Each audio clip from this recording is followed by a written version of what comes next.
नमस्कार दोस्तों ये 20 अगस्त 2022 करंट अफेयर्स का वीडियो है। दोस्तों इसमें पहला क्वेश्चन है, हाल ही में संयुक्त राष्ट्र के इंटरनेट गवर्नेंस पर प्रख्यात विशेषज्ञों के पैनल में किसे नियुक्त किया गया है? तो यह अल्केश कुमार शर्मा जी को नियुक्त किया गया है। दोस्तों संयुक्त राष्ट्र महासचिव एंटोनियो गुटरेस ने भारत के इलेक्ट्रॉनिक और सूचना प्रौद्योगिकी सचिव अल्केश कुमार शर्मा को इंटरनेट गवर्नेंस पर प्रख्यात विशेषज्ञों के एक पैनल में नियुक्त किया।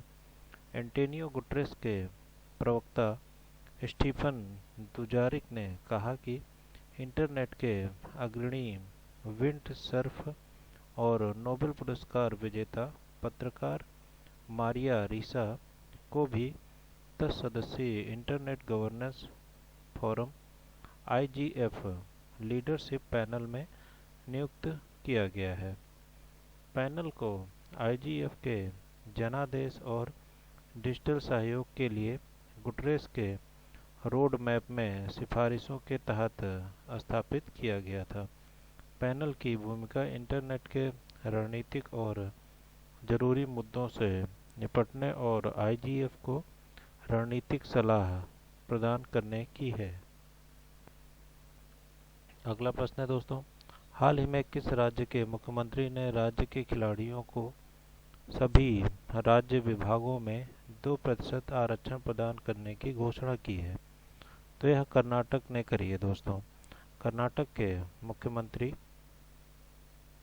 बसवराज बोम्मई ने राज्य के खिलाड़ियों को सभी राज्य विभागों में 2% आरक्षण प्रदान करने की घोषणा की है। वर्तमान में राज्य मौजूदा कोटे की तर्ज पर पुलिस और वन विभाग में खिलाड़ियों को आरक्षण प्रदान करता है। उन्होंने अमृत क्रीड़ा दत्तू योजना के तहत चुने गए 75 खिलाड़ियों को भी सम्मानित किया।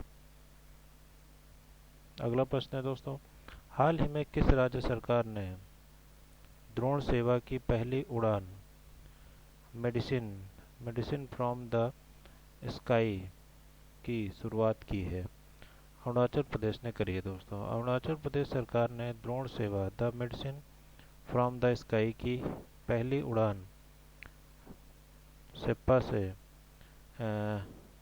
चियांग ताजो तक सफलतापूर्वक लॉन्च की। अरुणाचल प्रदेश सरकार ने विश्व आर्थिक मंच (WEF) के सहयोग से स्वास्थ्य, कृषि और आपदा प्रबंधन में ड्रोन के सहयोग की एक पायलट परियोजना शुरू करने का निर्णय लिया है। अगला प्रश्न है दोस्तों, प्रतिवर्ष विश्व भर में विश्व फोटोग्राफी दिवस कब मनाया जाता है? तो यह 19 अगस्त को मनाया जाता है। दोस्तों प्रतिवर्ष विश्व भर में 19 अगस्त को विश्व फोटोग्राफी दिवस मनाया जाता है। विश्व फोटोग्राफी दिवस फोटोग्राफी की कला, शिल्प, विज्ञान और इतिहास का एक वार्षिक विश्वव्यापी उत्सव है। यह सबसे महत्वपूर्ण कला के रूपों में से एक है। फोटोग्राफी किसी की भावनाओं और व्यक्तिगत अभिव्यक्ति को व्यक्त करने का एक साधन है। विश्व फोटोग्राफी दिवस 2022 का थीम लेंस के माध्यम से महामारी का लॉकडाउन। विश्व फोटोग्राफी दिवस मनाने की शुरुआत 9 जनवरी 1940 को फ्रांस में हुई थी। विश्व फोटोग्राफी दिवस सिर्फ उन्हीं लोगों को याद करने के लिए नहीं मनाया जाता है जिन्होंने फोटोग्राफी के क्षेत्र में अपना महत्वपूर्ण योगदान दिया है, बल्कि वह फोटोग्राफी के क्षेत्र में लोगों को आने के लिए प्रोत्साहित भी करता है और अपना कौशल दिखाने के लिए प्रेरित करता है। अगला प्रश्न है दोस्तों, हाल ही में दिल्ली उच्च न्यायालय ने भारतीय ओलंपिक संघ के कार्यों को संभालने के लिए कितने सदस्यीय प्रशासकों की समिति के गठन का निर्देश दिया है? तो यह 3 सदस्यीय प्रशासकीय सदन का प्रशासकों की समिति के गठन का निर्देश दिया है। दोस्तों दिल्ली उच्च न्यायालय ने भारतीय ओलंपिक संघ आईओए के कार्यों को संभालने के लिए 3 सदस्यीय प्रशासकों की समिति सीओए के गठन का निर्देश दिया है। अभिनव बिंद्रा, अंजू बॉबी जॉर्ज और बोम्बाइला देवी लैसराम सीओए के सदस्यों की सहायता प्रदान करेंगे। आईओए को अंतर्राष्ट्रीय ओलंपिक समिति द्वारा भारत की राष्ट्रीय ओलंपिक समिति के रूप में मान्यता प्राप्त है।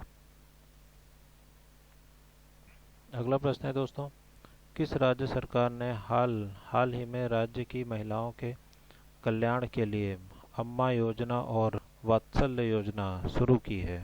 तो यह सिक्किम ने शुरू करी है दोस्तों। सिक्किम के मुख्यमंत्री पीएस तमांग ने 15 अगस्त 2022 को राज्य की महिलाओं के कल्याण के लिए 2 योजनाओं अम्मा योजना और वात्सल्य योजना का शुभारंभ किया। अम्मा योजना के तहत राज्य की सभी बेरोजगार माताओं को सालाना 20,000 रुपये मिलेंगे जो उनके बैंक खातों में जमा किए जाएंगे। वात्सल्य योजना के तहत निसंतान महिलाओं को इस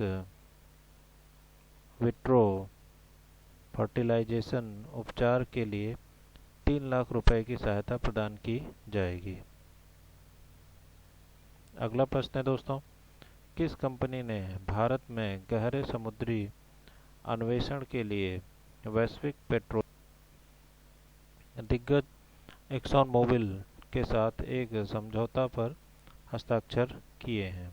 तो यह ओएनजीसी ने किया है दोस्तों। तेल और प्राकृतिक गैस निगम ओएनजीसी ने भारत के पूर्व और पश्चिमी तटों पर गहरे समुद्री अन्वेषण के लिए वैश्विक पेट्रोलियम दिग्गज एक्सॉन मोबिल के साथ एक समझौता पर हस्ताक्षर किए हैं। दोनों कंपनियां पूर्वी अपटल में कृष्णा, गोदावरी और कावेरी बेसिन तथा कच्छ मुंबई क्षेत्र पर ध्यान देंगी।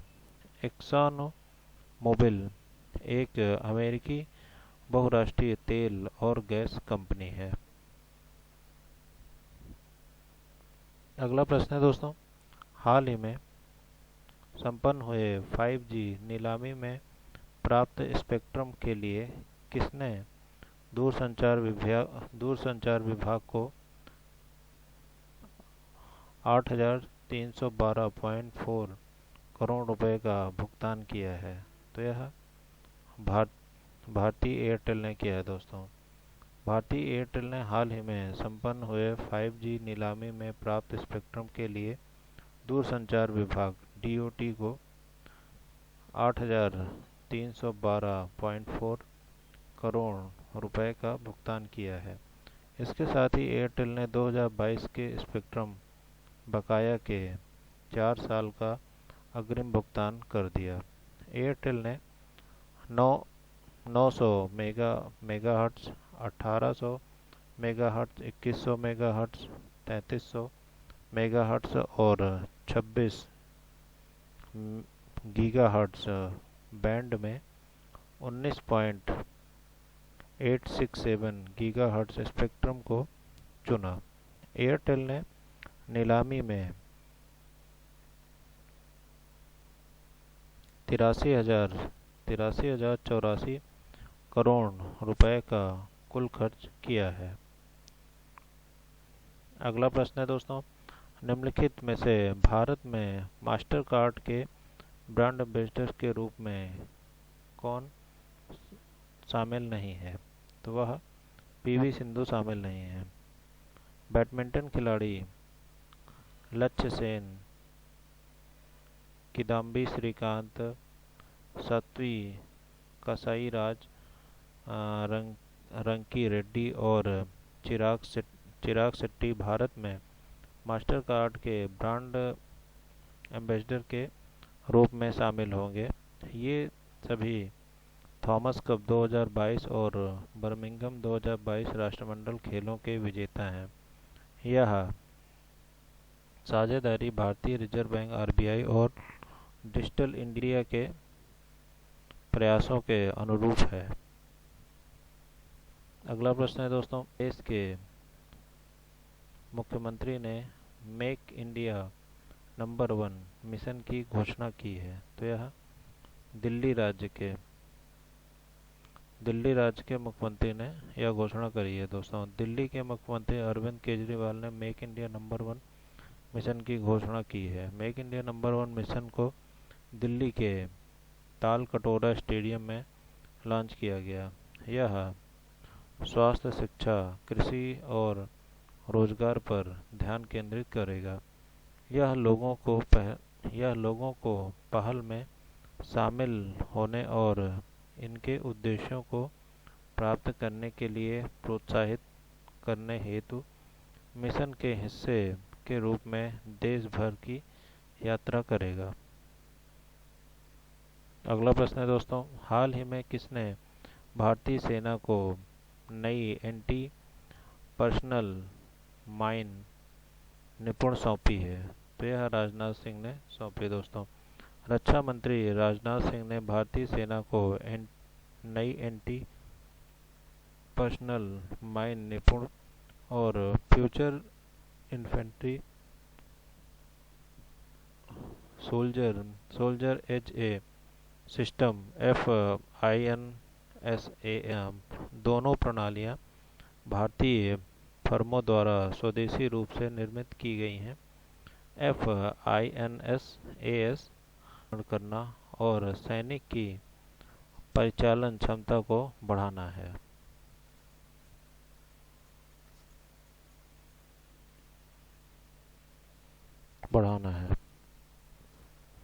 बीसीसीआई के पूर्व